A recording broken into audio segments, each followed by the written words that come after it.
आपको सुनकर हैरानी होगी कि भारत में एक मूल प्रति है मनुस्मृति की, जो हजारों वर्षों से आई है, और एक मनुस्मृति अंग्रेजों ने लिखवाई है।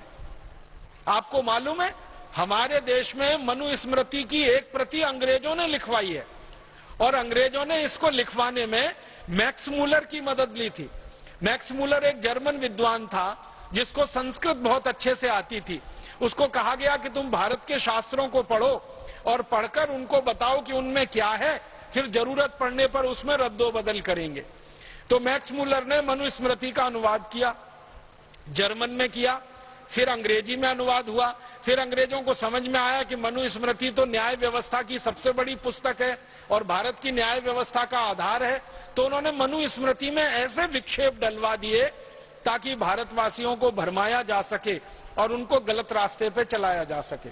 उनके मन में मनुस्मृति के प्रति वितृष्णा पैदा हो, उनके मन में मनुस्मृति के प्रति बहुत ज्यादा नीचाई की भावना पैदा हो, इस तरह के विक्षेप डाले गए मनुस्मृति में। इसी तरह के विक्षेप डाले गए हमारे अन्य बहुत सारे ग्रंथों में, और अंग्रेजों की इसकी बहुत बड़ी टीम थी और बड़े भारी लोग इस काम में लगे हुए थे। कोई साधारण अंग्रेजों ने ये काम नहीं किया है। मैं नाम ले लूं अगर, तो एक अंग्रेज का नाम सबसे ज्यादा ले सकता हूं।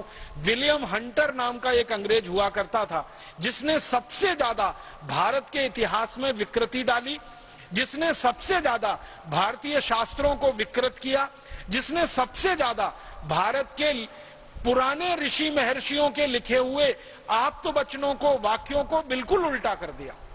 और ये कैसे कर पाया वो? विलियम हंटर की एक विशेषता थी, वो ये कि अंग्रेजी बहुत अच्छी जानता था, उसके साथ साथ उसको संस्कृत भी बहुत अच्छी आती थी। तो चूंकि संस्कृत अच्छी आती थी और अंग्रेजी भी अच्छी आती थी, तो भारतीय मूल ग्रंथ संस्कृत में है तो वो पढ़कर समझ लेता था। फिर अंग्रेजी में कहां कहां विकृति करके उसको फिर से बनाना है, आसानी से वो कर लेता था। विलियम हंटर की पूरी टीम थी, जिसको कहा गया अंग्रेजों के द्वारा William Hunter commission. William Hunter commission की रिपोर्ट के बारे में मैं बात करूं, घंटों घंटों उसी में निकल जाएगा। हजारों पन्नों में उन्होंने रिपोर्ट बना के ये बताया है कि हमने भारत के किस किस विषय में, किस किस शास्त्र में क्या क्या परिवर्तन कर दिए हैं। ये अंग्रेजी संसद को उन्होंने भेंट किया था और वहां पर उसको प्रस्तुति करके उस पर बहस हुई थी।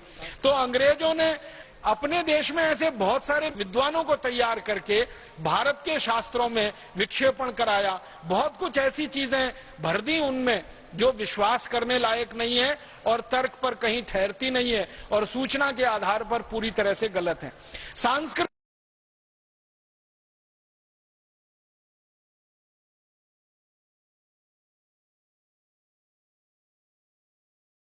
हमारे देश में मैकॉले के द्वारा जो विषय तय किए गए उनमें से एक इतिहास विषय, जिसमें मैकॉले ने यह कहा कि भारतवासियों को सच्चा इतिहास उनका नहीं बताना है, क्योंकि इनको गुलाम बना के रखना है, इसलिए इतिहास को विकृत करके भारत में पढ़ाया जाना चाहिए। तो भारत के इतिहास को पूरी तरह से उन्होंने विकृत कर दिया। सबसे बड़ी विकृति जो हमारे इतिहास में अंग्रेजों ने डाली, जो आज तक जहर बनकर हमारे खून में घूम रही है, वो विकृति ये है कि हम भारतवासी आर्य कहीं बाहर से आए। सारी दुनिया में शोध हो चुका है कि आर्य नाम की कोई जाति भारत को छोड़कर दुनिया में कहीं नहीं थी, तो बाहर से कहां से आ गए हम? फिर हमको कहा गया कि हम सेंट्रल एशिया से आए, मध्य एशिया से आए। मध्य एशिया में जो जातियां इस समय निवास करती हैं, उन सभी जातियों के डीएनए लिए गए। डीएनए आप समझते हैं, जिसका टेस्ट करके कोई भी बात की पक्की सूचना ली जाती है। तो दक्षिण एशिया में, मध्य एशिया में, पूर्व एशिया में, तीनों स्थानों पर रहने वाली जातियों के नागरिकों के रक्त इकट्ठे करके उनका डीएनए टेस्ट किया गया और भारतवासियों का डीएनए टेस्ट किया गया। तो पता चला कि भारतवासियों का डीएनए दक्षिण एशिया, मध्य एशिया, पूर्व एशिया के किसी भी जाति समूह से नहीं मिलता है। तो ये कैसे कहा जा सकता है कि भारतवासी मध्य एशिया से आए, आर्य मध्य एशिया से आए? इसका उल्टा तो मिलता है कि भारतवासी मध्य एशिया में गए, भारत से निकलकर दक्षिण एशिया में गए, पूर्व एशिया में गए, मध्य एशिया में गए और दुनिया भर में सभी स्थानों पर गए और भारतीय संस्कृति, भारतीय सभ्यता और भारतीय धर्म का उन्होंने पूरी ताकत से प्रचार प्रसार किया। तो भारतवासी दूसरी जगहों पर जाकर तो प्रचार प्रसार करते हैं, उसके प्रमाण हैं, लेकिन भारत में कोई बाहर से आर्य नाम की जाति आई, इसके प्रमाण अभी तक मिले नहीं और इसकी वैज्ञानिक पुष्टि भी नहीं हुई। इतना बड़ा झूठ अंग्रेज हमारे इतिहास में लिख गए और भला हो हमारे इतिहासकारों का उस झूठ को अंग्रेजों के जाने के 63 साल के बाद भी पढ़ा रहे हैं। अभी थोड़े दिन पहले दुनिया के जेनेटिक विशेषज्ञ जो हैं, जो डीएनए आरएनए आदि आदि की जांच करने वाले विशेषज्ञ हैं, इनकी एक बड़ी भारी परिषद हुई थी, कॉन्फ्रेंस हुई थी, और वो कॉन्फ्रेंस का जो रिसर्च का बिल्कुल अंतिम निर्णय है वो ये कहता है कि आर्य भारत में कहीं बाहर से नहीं आए थे, आर्य सब भारतवासी ही थे, जरूरत और समय आने पर वो भारत से बाहर गए थे। अब आर्य हमारे यहाँ कहा जाता है श्रेष्ठ व्यक्ति को, जो भी श्रेष्ठ है वो आर्य है। कोई ऐसा जाति समूह हमारे यहाँ आर्य नहीं है। हमारे यहाँ तो जो भी जातियों में श्रेष्ठ व्यक्ति हैं वो सब आर्य माने जाते हैं। वो कोई भी जाति के हो सकते हैं, ब्राह्मण हो सकते हैं, क्षत्रिय हो सकते हैं, शूद्र हो सकते हैं, वैश्य हो सकते हैं। किसी भी वर्ण का कोई भी व्यक्ति अगर वो श्रेष्ठ आचरण करता है, हमारे यहाँ उसको आर्य कहा जाता है। आर्य कोई जाति समूह नहीं है, वो सभी जाति समूहों में श्रेष्ठ लोगों का प्रतिनिधित्व करने वाला व्यक्ति है। ऊंचा चरित्र जिसका है, आचरण जिसका दूसरों के लिए उदाहरण के योग्य है, जिसका किया हुआ, जिसका बोला हुआ, जिसका कहा हुआ दूसरों के लिए अनुकरणीय है, वो सभी आर्य हैं। हमारे देश में परम श्रद्धेय और परम पूजनीय स्वामी दयानंद जैसे लोग, महात्मा गांधी जैसे लोग, भगत सिंह, चंद्रशेखर, ऊधम सिंह, अशफाक उल्लाह, तात्या टोपे, झांसी की रानी लक्ष्मीबाई, कित्तूर चन्नम्मा, ये जितने भी नाम आप लेंगे ये सभी आर्य हैं, ये सभी श्रेष्ठ हैं, क्योंकि इन्होंने अपने चरित्र से दूसरों के लिए उदाहरण प्रस्तुत किए हैं। इसलिए आर्य कोई हमारे यहाँ जाति नहीं है। राजा जो उच्च चरित्र का है उसको आर्य नरेश बोला गया, नागरिक जो हमारे यहाँ उच्च चरित्र के हैं उनको आर्य नागरिक बोला गया। भगवान श्री राम को हम आर्य कहे, आर्य नरेश कहा जाता था उनको। श्री कृष्ण को आर्य पुत्र कहा गया, अर्जुन को कई बार आर्य पुत्र का संबोधन दिया गया, युधिष्ठिर, नकुल, सहदेव को कई बार आर्य पुत्र का संबोधन दिया गया, या द्रौपदी को आर्य पुत्री का संबोधन कई जगह है हमारे शास्त्रों में। तो हमारे यहाँ तो आर्य कोई जाति समूह है ही नहीं, ये तो सभी जातियों में श्रेष्ठ आचरण धारण करने वाले लोग, धर्म को धारण करने वाले लोग आर्य कहलाए हैं। तो अंग्रेजों ने ये गलत हमारे इतिहास में घुसार दिया और इससे बड़ा एक विक्षेप हमारे इतिहास में डाला गया कि हम भारतवासी हजारों साल से गाय का मांस खाते रहे हैं।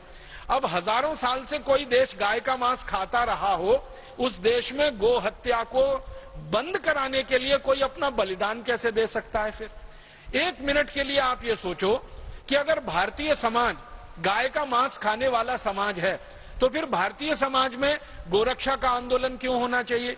गाय बचाने के लिए आंदोलन क्यों होना चाहिए?